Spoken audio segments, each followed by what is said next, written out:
Travis, and these past 10 months, I worked at the Brighton Center in Newport, Kentucky.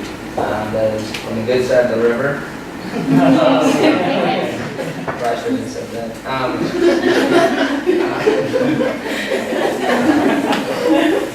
Anyway, so during my 10 months, I was placed there, and I was in the financial services department. I was actually really happy to be in the financial services department because my dad really poured a financial foundation for me, like growing up. He kind of taught me like just different areas, different ways to like look at finances. So I was really excited to be in that department and like really dig deeper into stuff like that because finances are part of everybody's life and you can't get away from it ever. It was kind of scary going into that event at first because I did fail my college math classes. So that was kind of nerve-wracking. Good thing I didn't ask that in the interview, or else I would have said I failed college math multiple times. So calculators are my friend, and I was happy to have multiple calculators with side batteries on my desk. So my work really addressed economic development and education. I feel like I was really happy that it addressed two different like areas of study. So first, during economic development, I had individual counseling sessions, one-on-one counseling sessions with over 60 people through the 10 months. It doesn't seem like it's a ton of people, but me and Madison, we worked at CET. It's a part of Writing Center. It's called Center for Employment Training. And basically what happens is it's a school. It's a free school. So like people come to the school, so I can only counsel people that go to school there. So I couldn't counsel anybody in this room because they're not in school there. So if many people they can bring in, that's how many people like I can counsel. So so I had one-on-one meetings with them where we created a budget for them, managed their budget. They brought in their bills and stuff, and we kind of really sorted through some of that. We also pulled their credit report to kind of just see what it looked like. A lot of people have a lot of stuff on their credit report that shouldn't be there. And a decent amount of people were in identity theft, which is kind of a scary thought. I also taught 8 financial workshops where I discussed budgets, needs, wants, credit. A lot of people want to know about credit and predatory lending. Predatory lending was a big one because typically what I've heard from my coworkers is that in lower income areas, predatory lending is very bad because people will just be like, oh, I can go to CheckSmart or whatever, and if they have a check, they end up taking like 25% of it. So you're not really getting that. And a lot of people take out their loans, and that's just a vicious cycle because the interest rate's so high and they can't even pay them off. So going into my placement, I had a narrow grasp on the people I was actually interacting with. It's kind of like after this whole experience, Public Allies, I'm grateful to have my mindset shift.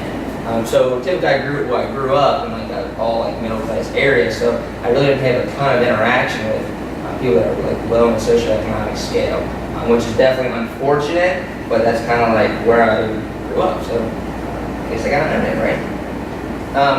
So I found this thing on the internet which has really been going through my mind since the poverty simulation, and it's called the cycle of poverty, which is like a weird thing on the internet.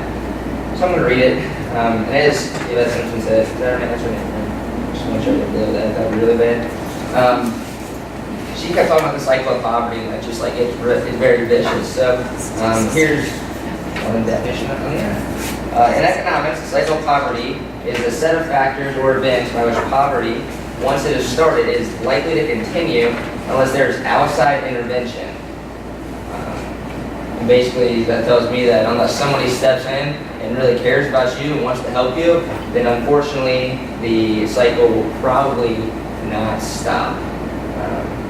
Some more on this. It says the cycle of poverty has been defined as a phenomenon where poor families become trapped in poverty for at least 3 generations.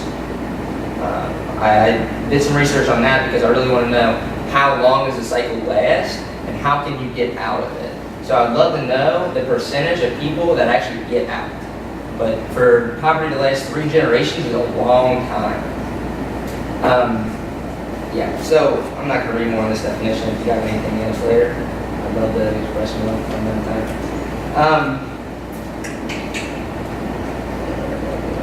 Okay, so the poverty simulation training really changed my outlook on the world. I know that sounds really crazy, but also changed my outlook on my placement. So basically I looked at the world on a whole new scale, because to think of people that are trapped, like I'm claustrophobic and that just sounds awful to be trapped. So if you're trapped in a situation that you can't get out of, to me, that's like, seems like unbearable. So it really changed my outlook on my placement, because if I really care about these people and I don't want them to suffer and be trapped, then I should really like invest myself more. So instead of looking at my placement as like, oh, this is like my job, like this is what I have to do, like I changed it around. It's like, I need to do this because I care about these people and I want them to get out of this vicious cycle. So I went into like every meeting with like a huge like open mind, like a creative, like crafty way, like trying to get them like out of their poverty life. And unfortunately, obviously, I can't do that for anybody, but they have to actually care about it and own it themselves. But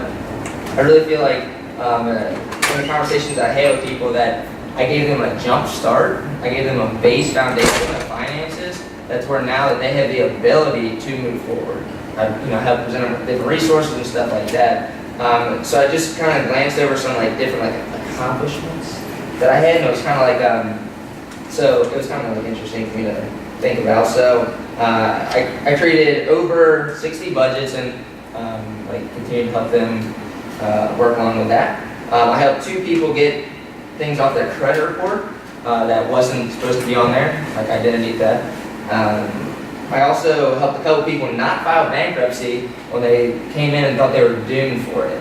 This one guy actually came in, he was scared to have an appointment with me. He told me he didn't want to even talk to me because he was so frightened about the thought of finances.